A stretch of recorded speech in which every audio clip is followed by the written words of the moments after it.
I'm Aaron Ross Powell, and this is Reimagining Liberty, a podcast exploring the emancipatory and cosmopolitan case for radical political and economic freedom.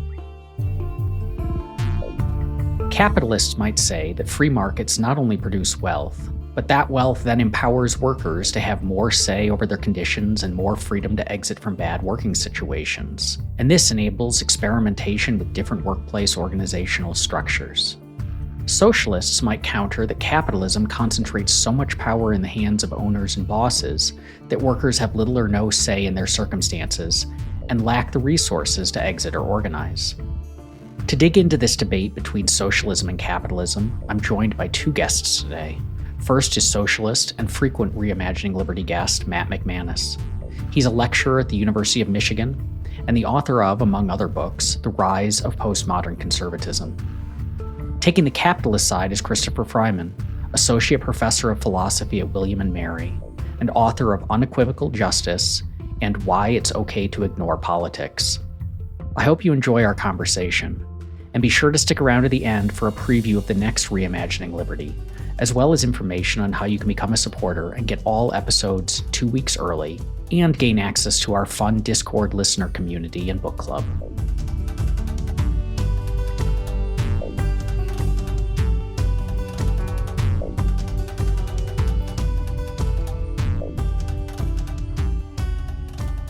Chris, we'll start with you.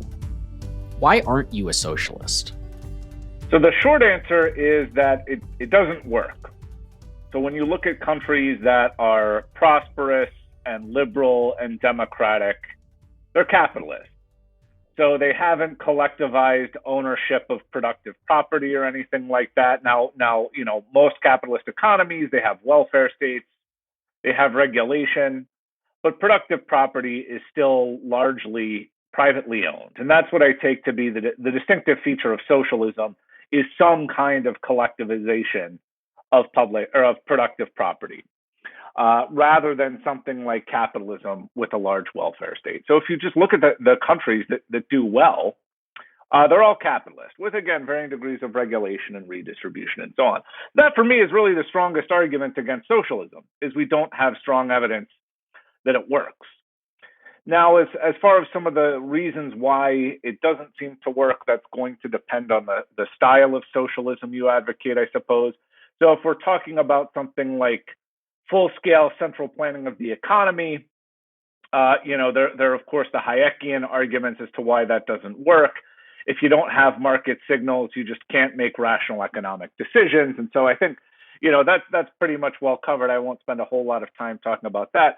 But even if you have a different sort of socialism in mind, where it's, a bunch of worker cooperatives or something like that, I still think there are lots of problems. So, for example, those kind of arrangements, and I take it any kind of socialist arrangement, is going to involve collectivizing decision making.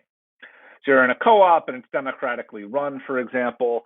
Well, the main problem with any kind of collectivization of decision making is that it doesn't provide the individual decision makers in that collective with strong incentives to make wise decisions. So this is just the familiar problem of rational ignorance, rational irrationality. If you have a very small chance of having a decision actually make a difference, you just don't have much of an incentive to put a lot of time into making an informed and unbiased choice. So, for example, you say, there's going to be a 1 in 500 chance, I'm just making this number up, a 1 in 500 chance you got a pop quiz in class tomorrow. You're probably not going to invest a whole lot of time studying for that, as opposed to a situation where you're going to have the pop quiz, then you're probably going to study in that case. Cooperatives are kind of like the first case, where it's like maybe you get a vote, but what are the odds that your vote is actually going to make a difference, actually going to be decisive? Pretty low. Certainly a lot lower than your choice being decisive in, say, a capitalist economy, if you're a capitalist employer, for example. And so individuals in this kind of cooperative just don't have strong incentives to make unbiased, informed decisions. So that's one reason why I'm not a huge fan of cooperatives. Another reason is just it's not obvious to me that everybody wants to be a worker owner in the way that a lot of socialist economies would have them be. So maybe some people do, But I think a lot of people are happy with the kind of standard capitalist employer-employee relationship where as an employee, they don't have to take on the risk and role and responsibility of a worker owner. And so it's hard for me to see how a socialist economy is compatible with the idea that, people get to pursue their own good in their own way. For a lot of people, pursuing their own good in their own way is just going to involve being an employee in a regular old sort of capitalist economic structure. And the other thing, too, I mean, this is something that Nozick talks a lot about, but I think it's pretty convincing. Under capitalism, nobody's stopping you from working in a co-op. So if you really like this idea of being a worker owner, you're free to go for it. And so it seems to me that, as Nozick says, capitalism can accommodate socialist arrangements, but socialism can't really accommodate capitalist arrangements. So if productive property ownership is collectivized, and then I want to start, a good old-fashioned capitalist business where I'm the employer with employees who I pay a steady wage and they're not worker owners, that's going to have to be prohibited. So capitalism can accommodate socialism and socialist lifestyles, but socialism can't accommodate capitalist lifestyles. And so unless we have some sort of reason for thinking that capitalist lifestyles are, we have good reason to sort of like disallow them, or in Rawlsian terms, no reasonable person could want to live that way, I don't see how socialism can be appropriately liberal. And I think I'll leave it at that, and we could talk more about any of the details as we go on. Matt, that sounds pretty convincing. Or has he talked you out of being a socialist? Yeah, I'm going to go reevaluate everything, just sit there and do that, why I left the left kind of article, and sit there and be like, Peter Thiel, send the check as soon as you can. That was quick. But only took 5 minutes. Yeah, I know. Well, I'm moving now. It'd be really handy, right? Well, look, I'm the first one to sit there and say that I don't have anything good to say about the command economies that Chris rightly criticized. I don't think that there's a way of answering the calculation problems raised by people like Hayek or von Mises, and I think there's good reasons why it is that those models collapsed. I also don't have very good things to say about, let's call it the kleptocratic model of socialism that you find in several developing states, most notably Venezuela, which I think have different kind of problems than what you saw in the command economies, but also problems that eventually led not necessarily to collapse so far, but at least to widespread poverty and deprivation. The kind of socialism that I endorse is the kind of socialism that you would find in many of the Nordic countries, which, by the way, are the most successful in the world, many of which were built by things like the Great Compromise starting in the 1930s between workers and capitalists, and advanced by things like the Swedish Social Democratic Party. And they're centered around high levels of distribution, the provision of not just a social minimum, but a generous array of welfare goods, and high levels of worker participation in the economy, certainly compared to North America. Now, I would complement that with further provisions. For instance, something like the co-determination model that you see into Germany, particularly the auto sector, which, by the way, I should say is extremely competitive and very successful, where workers actually will sit on the board of major corporations and either have veto power or at least a very significant say in what's going on. I also think are things that we could adapt successfully here. And the reason why it is that I point to these situations is these are all contexts where what we see is a socialist or social democratic party pushing for a market system, but one where the benefits of markets are spread in a more egalitarian manner, and which allow the citizens of these states to live lives that are freer, more flourishing, and more cooperative.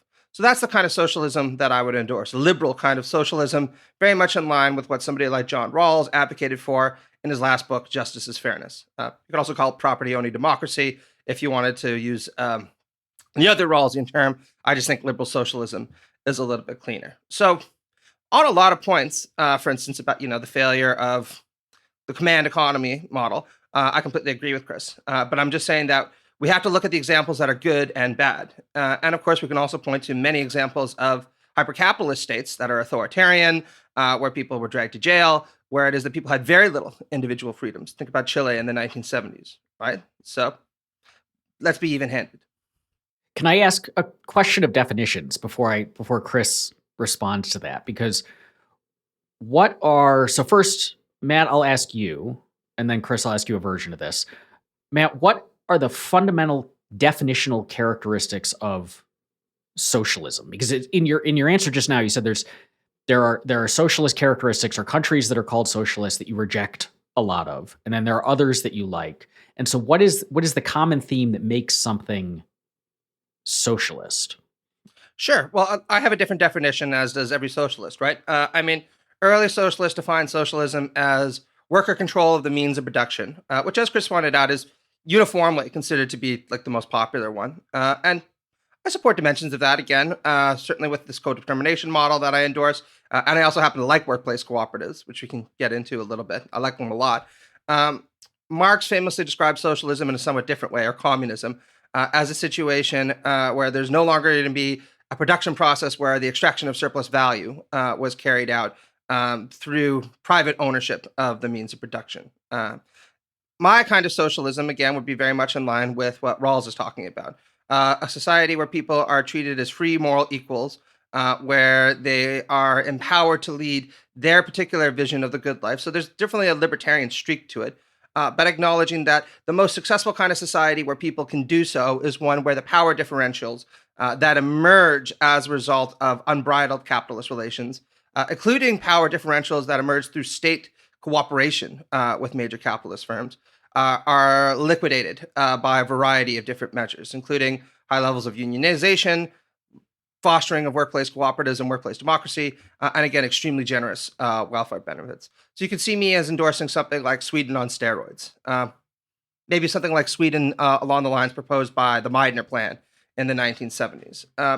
Now, again, it's going to be contextually different because I think that one of the problems with 20th century socialism and with 20th century capitalism was this kind of imperialist belief that we could just export a model that was appropriate from one country to a very different area of the world with a very different history, very different politics, and say, just do that and everything will go fine. And we all know that that's rarely the case, whether it's in Latin America or whether it's in Iraq, right? So it would have to be adapted considerably depending on the circumstance, but that's what I'm talking about. And so, Chris, can you, before you respond to Matt's prior arguments, can you tell us what you mean? What are the fundamental characteristics that makes a system capitalist? Yeah, I would say really the distinguishing feature is the private ownership of productive property. So we don't have the collectivization of, say, the production and distribution of food or clothing or cars, all those sorts of things. And so I guess, I mean, this is partly a terminological dispute, but I think there is a substantive dispute here too. I don't think Sweden's socialist. So I think it's welfare state capitalism. And I think that is, so I've got my issues with Sweden. I'll talk about some of them. But I just don't think that that's a socialist country. I think it's more or less a capitalist economy with actually surprisingly little regulation and a big welfare state. And so like that to me, that's not bad. That's not bad. I think it has lots of room for improvement. Sweden has more billionaires per capita than the United States. In many ways, like I said, it's economically freer than the United States. I also think too, I mean, one issue with these countries that have big welfare states is that they free ride off of innovation from countries like the United States. So, for example, you might have something like socialized medicine, but the medical innovation is not coming from those countries. It's coming from countries that are probably closer to something like pure capitalism. And so I think that's one issue with saying make the whole world like Sweden. I think there are going to be issues with things like pharmaceutical innovation, technological innovation in general. But like I said, welfare state capitalism is maybe not my ideal, but I think it's fine. I don't think it's, like I said, it doesn't. They haven't collectivized the production and distribution of food, for example. And so to me, it just sounds like we're really debating the extent to which capitalism should involve regulation and redistribution, rather than whether or not capitalism is superior to socialism. I think if you grant me Sweden, you grant that capitalism is better than socialism, and now we're just haggling over the details. Well, again, I would dispute that with a kind of, and I'm kind of moderate way, because I want to keep this friendly. And the way that I would dispute it is this way. So first off, I think it is nice to actually hear somebody who defends capitalists by saying that welfareism is compatible with capitalism, because I know some people who would dispute that, right? Particularly on the American right today, where if you just advance the most minuscule welfare program, people will say that you're marching on the road to the gulag or something. So I really appreciate that. And I think that's a good point, jumping off point for debate. Well, look, I would agree that there are large features of Nordic style social democracy, which is the way that it's usually connoted, kind of this midway point, that I think need to be pushed further.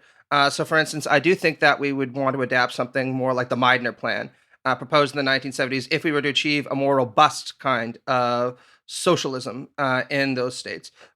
But I do think that they demonstrate how it is that you can engage in reformist programs that advance you further along the way to a more democratic form of the economy without needing to use violence and without sacrificing a lot of the virtues of markets. And I think this is the key point. The kind of market socialism that I endorse doesn't require something like a command economy where the state essentially dictates how it is that production is going to be carried out. I'm absolutely fine with a wide variety of private actors being motivated to a certain extent by the by the pursuit of profit, and use that in order to foster innovation and in order to remain competitive. I just think that preferably the firms will be organized democratically, and they'll involve high levels of worker participation and the management of decisions. And again, I think that there are a lot of models that show how that works. Co-determination in Germany is a very transparent one. But there's also a lot of evidence contra the initial point that things like workplace cooperatives do actually make people happier and do actually entail better outcomes for workers. There was a big comprehensive study in France, I think in 2011, that showed overall when workers were in a co-op, they were happier with what was going on. Now, this is no utopia, right? You still have to go to work. You still have to clock in. You still have to, cash your check at the end of the week and complain that, it's not as big as you want. But it's definitely a lot bigger, and you definitely feel like you have a lot more dignity than working for somebody in a more exploitative situation. So this is just a question of clarification. So under your preferred version of socialism, though, suppose I say, look, I don't want the role or responsibility of being a worker owner. I just want a steady income, and I want to work for someone. And someone says, okay, you can work for me for the steady income. Would you permit that, or would you prohibit that sort of arrangement? Yeah, I would actually permit that, right? As long as there was a robust welfare state that would allow them to exit that kind of situation and not be destitute. That's a personal decision that people are making, right? And again, this is why my socialism isn't bound up in one particular feature or another. I think there needs to be a lot of cooperative, overlapping institutions that will create a just society through the kind of catalytic interactions between all of them. So if you wanted to go into a traditional, let's call it workplace, right, where somebody makes all the decisions for you, you just cash your check and go home. And we've all been there, right? I've been in that kind of situation where I'm like, I just want to fucking go do my job, leave, and play video games or whatever. I don't need anything more than that. That's fine. But, if you ever want to leave that place, you're not going to lose your health insurance. You're not going to sit there and be out on the street after your last paycheck is couched. You're not going to sit there and think, well, I can't pursue any other meaningful career because I can't go back and get an education. All that will be provided for you. Right. So that though, again, seems a lot to me like capitalism supplemented with a welfare state, or as I would prefer it, capitalism with something like a UBI or a negative income tax. So maybe we could debate the merits of in-kind redistribution versus cash transfers or something like that. But setting that to the side, we could say, look, you could enter whatever kind of workplace arrangement that you want. But if you fall below a certain level of poverty, or maybe everybody gets the check, like I said, maybe, we could argue about the details. You won't be without an income because there's something like a negative income tax or a UBI in place. So I would say all of your concerns can be accommodated with something like even almost like laissez-faire capitalism with a negative income tax. So why isn't that persuasive to you? Well, I think now we're just getting really close to the middle, right, where things get definitionally blurry. And I think it really depends on how dogmatically you want to assert the term socialism or capitalism, right? Because obviously once you reach a threshold of welfarist redistribution, along with efforts to try to establish workplace cooperatives and democratize the economy, even if the firms remain private and there are markets in place, you're getting very close to something that a lot of socialists, for instance, again, Meidner, would endorse, right? Now, in terms of how it is that this can be compatible with something like individual liberty, I think that there's a lot of overlap between what most socialists want today and what a lot of libertarians want, particularly on social issues, for example. So, for instance, I feel a lot more aligned with you guys on points like abortion recently, right? And by the way, I have to say, Aaron, great job being so militant on that recently, right? Because it's an outrage what's going on. I feel very, very confident saying that when it comes to things like decriminalization and immigration, most socialists would be there with you. The big concern, again, isn't necessarily with individual choice, so much as, again, the power disparities that emerge in an unbridled capitalist economy that limit people's capacity for freedom. Now, how it is that you can most successfully combat that in any number of different contexts will vary quite a bit. But I would argue that if we look at what's going on in the United States right now, where, for instance, you have comparatively unbridled markets, and I understand that there are ways in which the system is extremely regulated, coupled with a state that's extremely active and entrenching certain interests at the expense of others, it's very, very difficult to say that this is the freest society we could possibly have. Yeah, so I certainly would not say the United States is the freest society we could possibly have. But in terms of the emphasis on individual liberty, then so I mean, here's what I would say. Okay, we get capitalism, we get all the good stuff, we get the economic growth, and like I said, like you said, there's a lot of stuff that the state is doing in the United States that I would oppose. So we get all that stuff out of the way. We make people rich via capitalism, but maybe we also have a very healthy UBI, and then we say, okay, workers are rich, they're comparatively rich, and they've got a nice little safety net. And we can't say a priori what the optimal level of, say, democratically controlled workplaces are. If workers want to work in them, they'll emerge.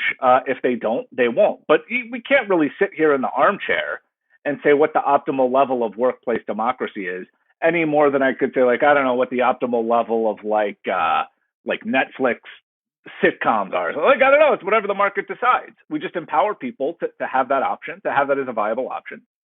And whatever they choose to do is, in some sense, the optimal choice.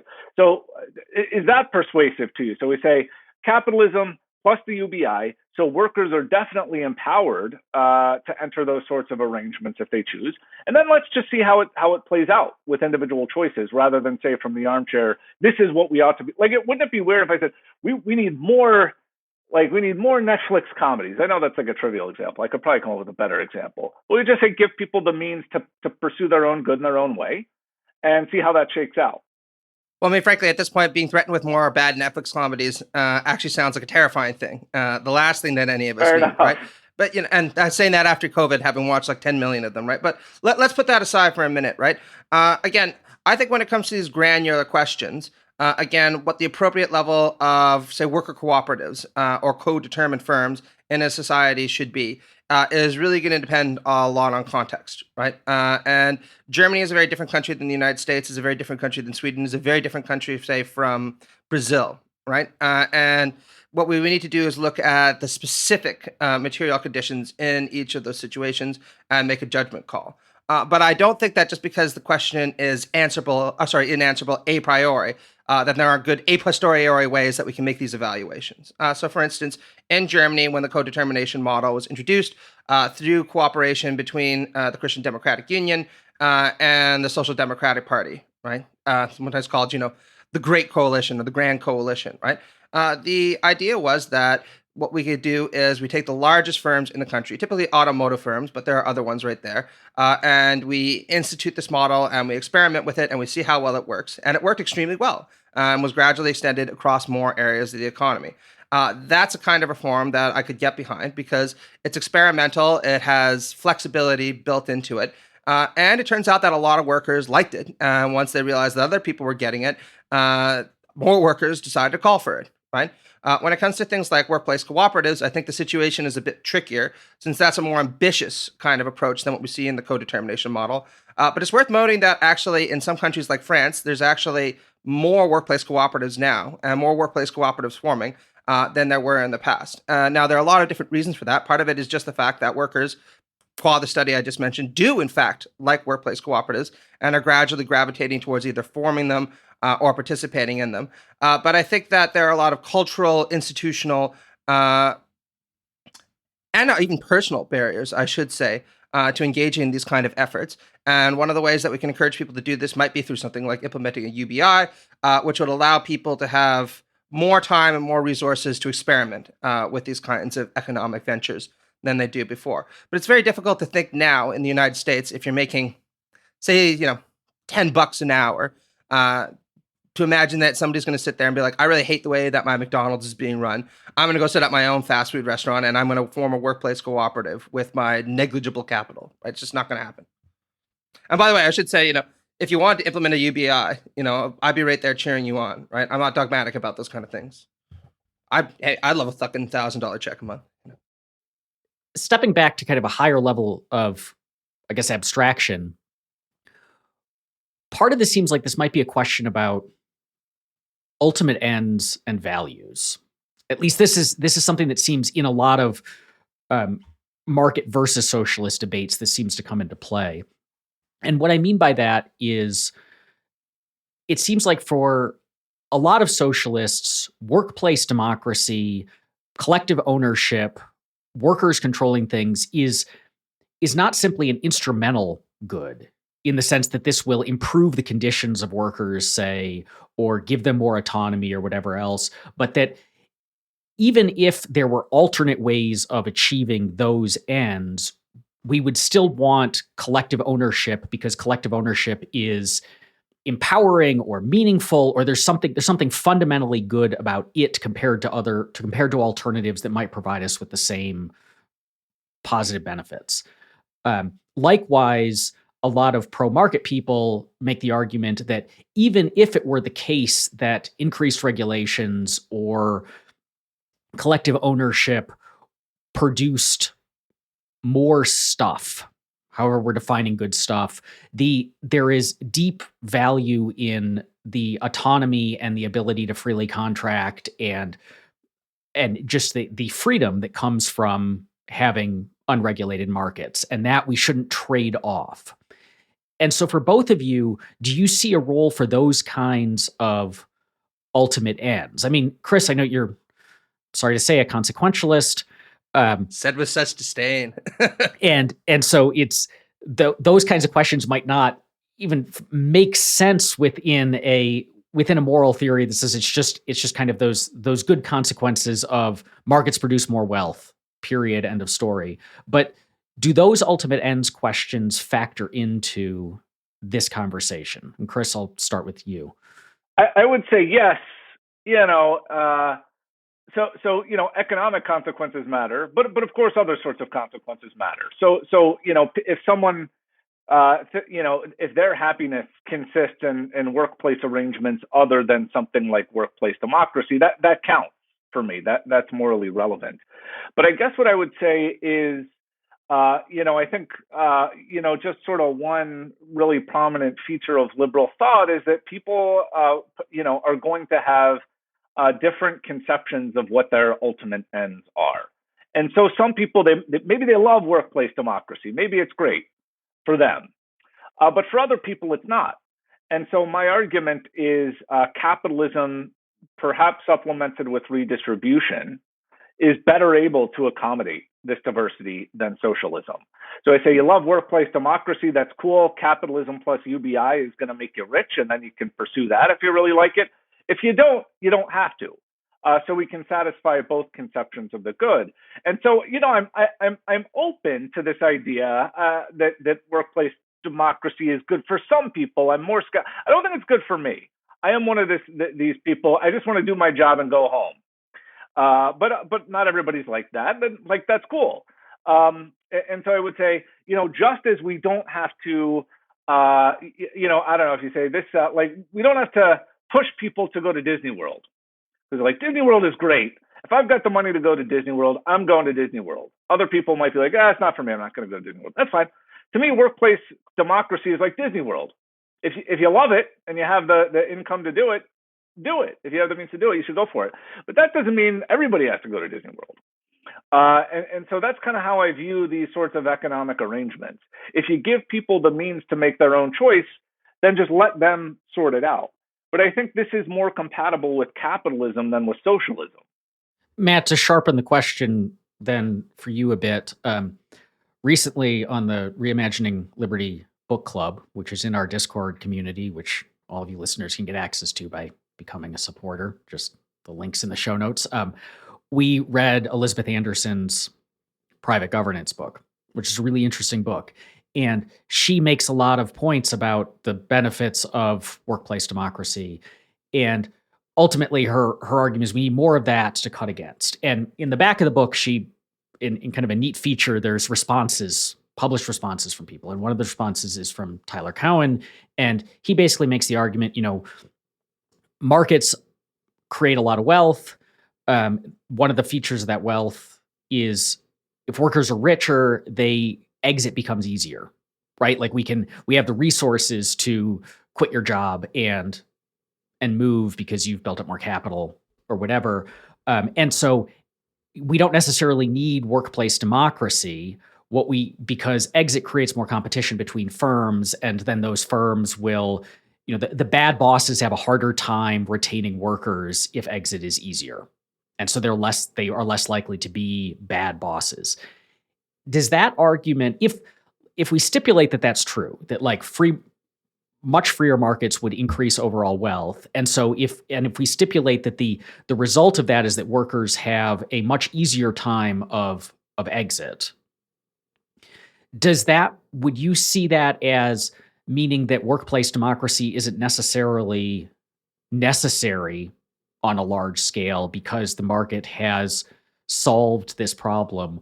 Or would you say, even in those circumstances, we should have workplace democracy? No, I would actually agree that we should do that then. And that's because, I'm a Rawlsian. And so my primary concern is that economic arrangements be so, formulated so that they work to the benefit of the least well off, right? And if you could show me empirically that this is the absolute best society for the least well off, there's no better one that we can get, a libertarian paradise, let's call it that, then I would sit there and say, well, let's do that. Let's roll with it. I'll be happy. That's a just society. I just don't think that there's any evidence that that's the case, right? I think that if we look at the societies that have done the most for the least well off, it's pretty clear that the Scandinavian countries are leagues ahead of us in many respects. And I'd also point out that that's not just true in a development context. I think if you look at the most successful, developed context, if you look at something like Lula's workers' movement in Brazil, which lifted, I think it's about 10 million people out of poverty through land redistribution, there are a lot of instances where socialist reforms have done a lot for those who need it the most. But look, on the principled issue, which is, I think, really the core of this kind of dispute, I actually think that there's a lot less ground between liberalism and socialism than people think. And part of the reason for that is I spent a lot of my time writing about the political right. In fact, that seems to be all that I do right now, right? I'm writing a big book on conservatism. I'm criticizing it from a left liberal standpoint or a liberal socialist standpoint. And one of the recurring themes that you see in conservative literature is exactly what Hayek said, that what differentiates liberals and socialists from conservatives is conservatives are fundamentally committed to this idea that there are, and I quote from his essay, Why I'm Not a Conservative, demonstrably superior people who deserve more along virtually every metric you can possibly imagine. And one of the reasons why I have a lot of sympathy for libertarians and other liberals who don't agree with me about certain things is we're all committed to the idea that people are fundamentally moral equals and that it's important for people to lead free lives of dignity and flourishing wherever possible. So what we're really concerned about, I think, are less the ends, so much as the means to get there. And a lot of conservative thinkers have acknowledged and recognized this, right? Martin Heidegger, who was a fascist philosopher, had some very interesting things to say, so I don't mean to be dismissive. In his Introduction to Metaphysics said, there's really no interesting distinctions between liberalism and socialism. They are metaphysically the same, was his quotation. They're really just about how to build a better refrigerator. Now, that's crude and reductionist, but I think that there's some accuracy to that. And I think rather than engaging in these endlessly intense disputes between liberals and socialists, which have defined so much of the 20th century, we should be spending much more time talking about the things that bring us together and asking ourselves what can actually be the best way to make people better off. Well, just to briefly go back to the issue of bad bosses and workplace democracy. So I think it's always important that we make apples to apples comparisons here, rather than compare idealized versions of one kind of arrangement to real world versions of another kind of arrangement. And I don't see any particular reason to think that worker owners will be better bosses than capitalist bosses. In fact, I think there are pretty good reasons to think that they'll be worse. So, I mean, look at political democracy. Like the, the people who voted for Donald Trump, they weren't making wise decisions. They were, if you think in some sense that in political democracy, your citizens are your bosses. I don't know. There's a lot of reason to think they don't have much incentive to make wise decisions. And like the rational ignorance, rational rationality stuff explains this. So, no individual vote is actually going to make a difference. And so there's no incentive to cast a wise vote.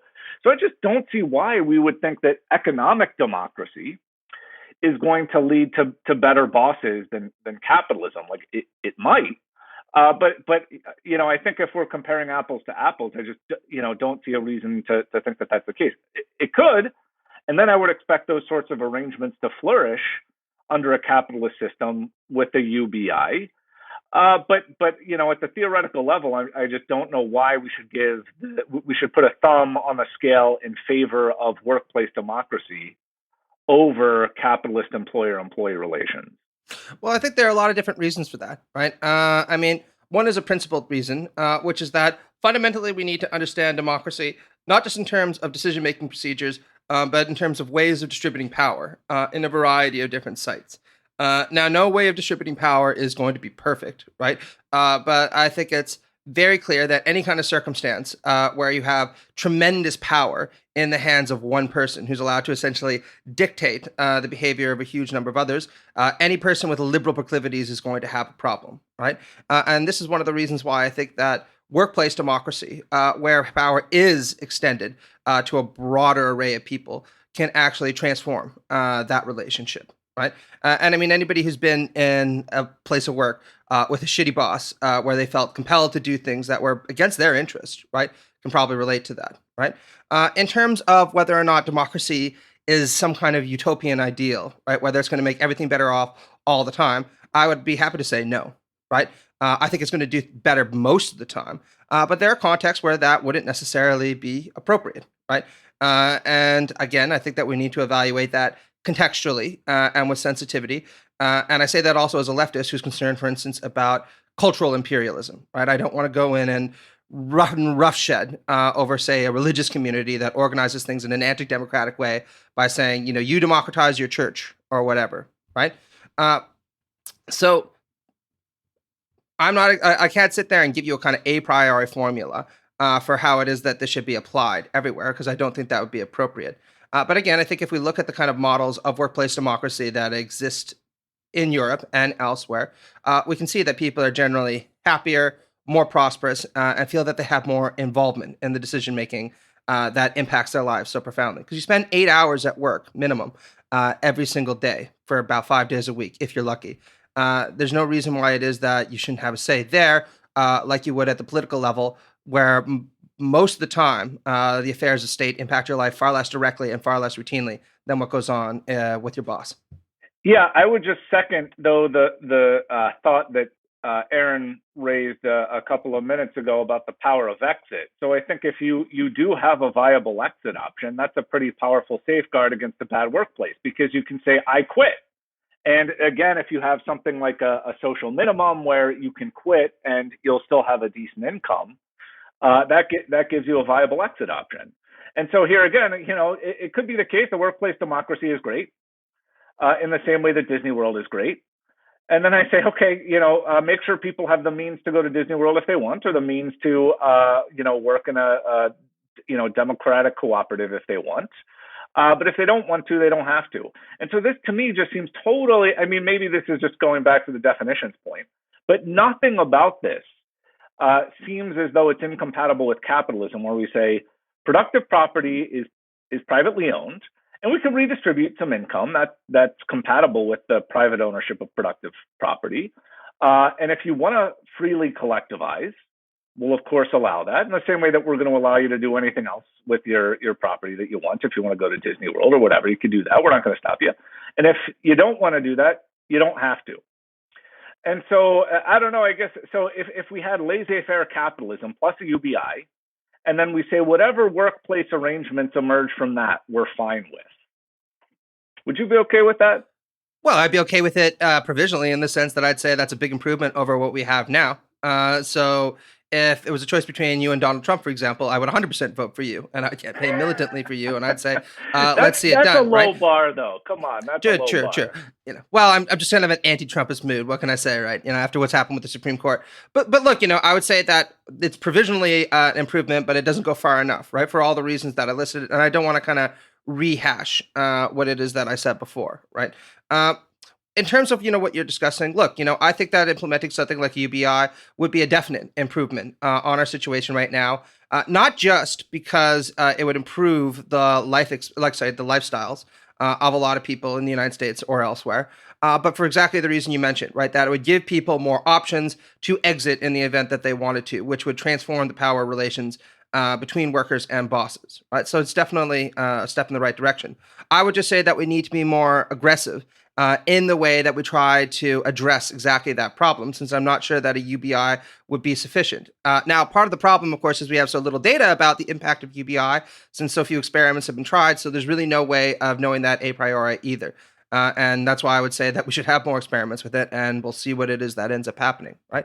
But in terms of the more fundamental question, look, again, my understanding of capitalism isn't centered around the existence of what's sometimes called personal property or even minimal private ownership of the means of production.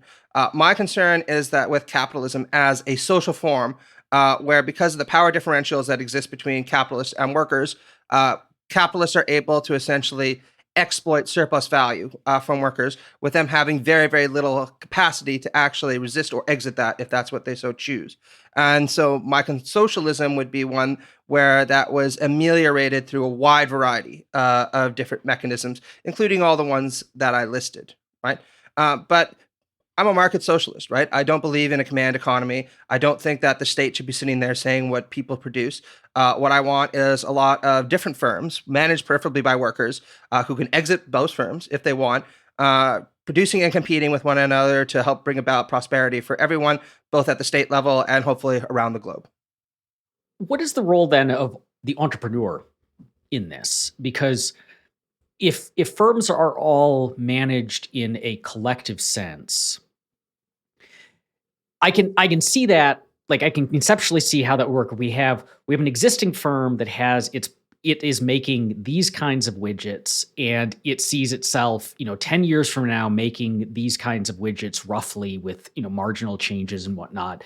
And you put some workers on the board, and maybe through kind of snuck in class consciousness, their interests align with everyone else that we've considered to be of the worker class, at least within that firm. And so they govern it in those regards, but it still is making these widgets. But that seems very different from, and this picks up on a point that Chris made earlier of a lot of these more socialist countries piggybacking on the innovation that comes out of more capitalist places. Huge numbers of our technological innovations come out of the United States, not just in medicine, but across the board. That the entrepreneur, when they're starting up their business, I've got an idea for a new widget. They're the ones who have come up with it, and then they're going to direct, at least until it gets to the point where it's this big thing that keeps cranking out the same widgets year after year. It seems like that if you have the idea, it would kind of hamstring it if you said, okay, now the moment you started a business and hired your first worker, you have to collectivize the decision-making process. Is that an argument for entrepreneurship? Like, does entrepreneurship in your mind depend upon capitalist arrangements? I would certainly say capitalist arrangements do a very good job of facilitating it. And I think that's a really nice case. And so that it might not even be, the entrepreneur in your example might not even be motivated by what we would ordinarily think of as material self-interest. They might just say, look, I've got this vision for how this widget is going to be made, and I want to see my vision through. And so collectivization would be a disincentive in that case. Like you said, once they come up with the idea and say, so, I mean, and this, I think, kind of goes back to the Nozickian point about socialism prohibiting capitalist acts between consenting adults, where you say, I got this great idea for this widget factory. You want to come work in my factory. You're not going to be a co-owner, but I'm going to pay you a steady wage, and, this is how it's going to go. And the worker says, yeah, let's do this. I want to work in the widget factory for a steady income, and we're going to make widgets, but you're going to run the show. in accordance with your vision. It seems to me that there's a bit of a dilemma for the socialists in this case, which is either they disallow it. That looks like it's going to have bad consequences. It also looks like it might be illiberal because it's going to prevent people from pursuing their own good in their own way, or they can allow it. But then if they allow it, then it looks like the socialist arrangement might be unstable. Because if you have a lot of these arrangements start popping up, then it seems like collectivization might diminish. And you might see more and more of these kinds of arrangements popping up until you'll just sort of organically develop into a capitalist economy over time. Like, I don't want to put too much weight on the dilemma points, but I do think that this is a worry. You might just have people say, look, I want to produce this new thing in this way, and if you want to come work for me, that's cool. But if it's going to be some sort of group project where everybody gets their input, I don't want to do it. I think that's a real concern. Yeah, well, I'd like to say two things, right? First, just as an empirical subject matter, I think that there's a lot of evidence to show that actually a high amount of redistribution actually isn't just a useful catalyst, but actually essential for fostering a society that's extremely innovative. And this is sometimes a point that's unappreciated, right? Arguably the great catalyst for the improvement of the human situation in the 19th century was the advent of something like public education, right? Giving everyone a K to 12, let's say that education that's provided for free by the state that allows people to develop the technical know-how to go out there and become innovators, engineers, whatever it is that they want after. And I would argue that we should be doing more of the same through socializing things like post-secondary education as well, right? And I'd also like to note that, again, a huge number of things that were important innovations actually came through university-state partnerships, things like the internet, a lot of medical advances, you name it, right? The second thing that I'd like to point out, again, is that I'm not there to sit there and tell somebody who wants to make a little widget and open a small business and wants to make a profit from that they shouldn't do this. My concern with implementing measures to democratize the economy kicks in when power differentials between capitalists and workers become sufficiently acute that it's very clear that one person has the ability, or a group of people have the ability, to dramatically impact the lives of others in a way that's not to their benefit, right? So if you want to open a mom and pop store because you developed a new tart and you think that you can make some money off of it, I would say, go ahead, do that. I'm going to be there right next to you. I'll buy a couple tarts and I hope you're successful, because I have no problem with disparities in income. To a certain extent, right? If you sit there and you start operating a gigantic factory where lots of workers in Southern California are exploited because they're picking berries for pennies an hour, then we're going to have a problem, right? So again, there's a contextuality to my approach to these things that requires that I evaluate the specific situation as it appears, rather than necessarily answering these kinds of things a priori. But I think that that's true of most of the political problems that we face, right? Yeah. So just briefly on the first point, I would just draw a distinction between redistribution and collectivization. So you could be pro redistribution. I think I'm less enthusiastic about redistribution than you are. I think it's got its place. But again, you could say we don't have collectivization, but we do have redistribution as a safeguard against things like exploitation, to give people exit options and things like that. The other thing too, though, I think the worry about entrepreneurship stands even if we allow the mom and pop shops. So if you have somebody who says, I don't want to make a tart, I want to make the world's first smartphone. But as soon as you start getting a little bit big, we're coming in and collectivizing. It still seems to me like that could have a chilling effect on entrepreneurship and innovation. Well, I'd like to say that, take probably the most important innovation of the 20th century, pioneered by Norman Borlaug, the man who saved 1 billion people, which is an underappreciated story. So this is a great point where I can actually articulate it, right? For those who don't know, Norman Borlaug was a biochemist who invented particularly resilient kinds of seeds that he distributed patent-free to many developing countries. And it's widely estimated he saved 1 billion lives through his efforts, right? But one of the things that Borlaug continuously iterated that I really admire him for is he said, I didn't do this alone. This isn't me, which is why I don't feel entitled to keep this for myself, particularly when the consequence of redistributing this is going to save so many people. My university was important. The education that I got was important. The endorsement by a lot of these governments was extremely important, right? The fact that they were able to redistribute them effectively is key. So these are examples of how it is that establishing good public institutions that educate people, give them the opportunities to grow up to become a Norman Borlaug, and fostering them as communitarian ethos can play a major role in improving the human condition, right? Now, in terms of whether or not putting some restrictions on how much people can profit, whether that would have a chilling effect on innovation, I would say that that's not necessarily the case, right? There are many instances where we can look at, for instance, Germany, right? Where there are co-determination models in place, where you've seen major innovations in things like the auto industry. German cars are usually considered to be amongst the best in the world.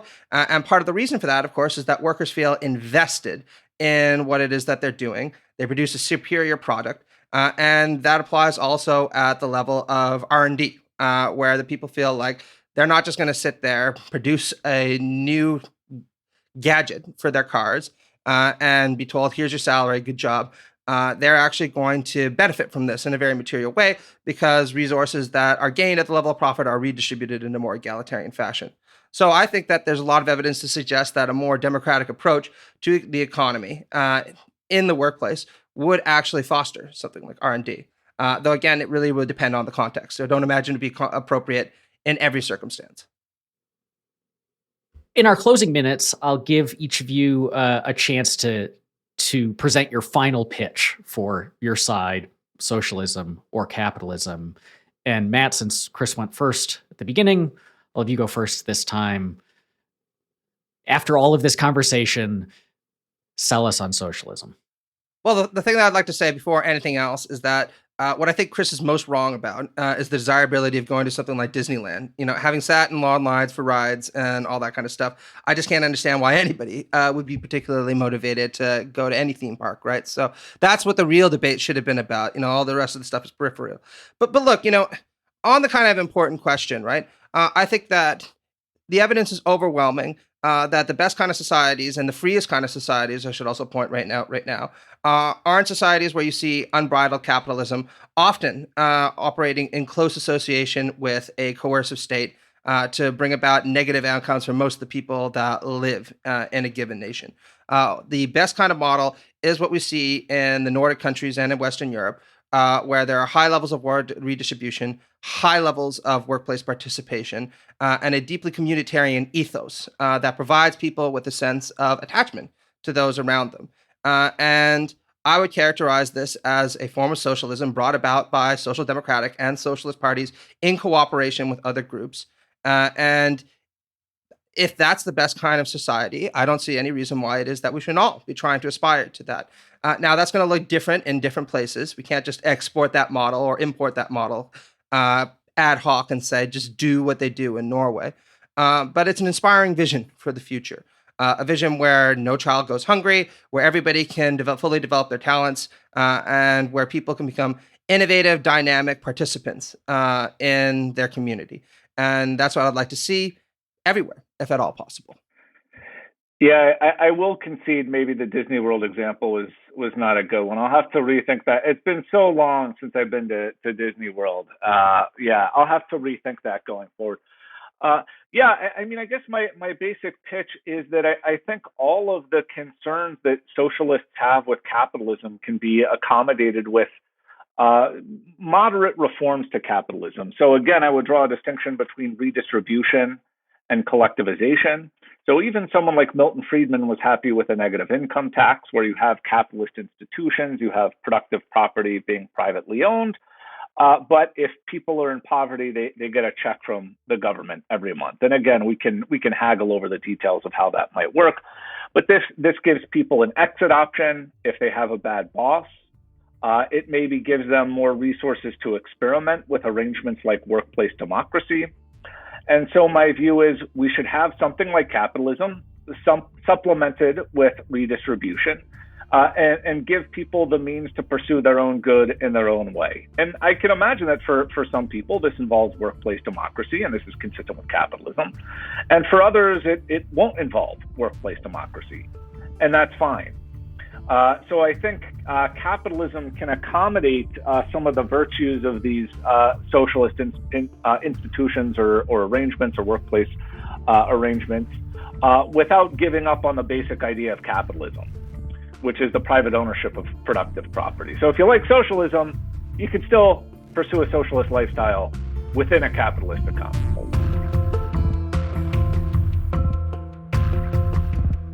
Thank you for listening to this episode of Reimagining Liberty. Here's a preview of our next episode with guest Michael Tolhurst. Become a Reimagining Liberty supporter to get it 2 weeks early. I don't know if liberals use the term beauty a lot, but these sort of traditionalists will often use the value-loaded term beauty a lot. It's a little tricky because if you're sort of not sort of within that perspective, it's hard to sort of sympathetically sort of put yourself into it and kind of see what the big thing is. And so it does seem like, okay, like is it really just about the architecture?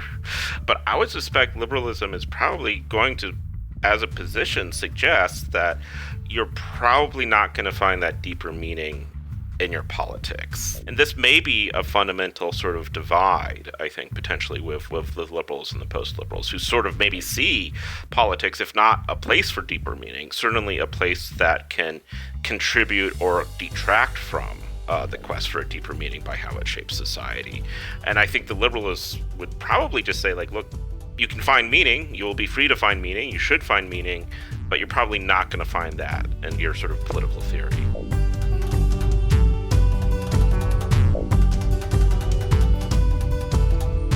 If you'd like to listen to my conversation with Michael 2 weeks early, as well as get access to our Discord community, where you can discuss episodes with me and your fellow listeners and participate in our fun new book club, just click the link in the show notes to learn more, or head to reimaginingliberty.com/subscribe.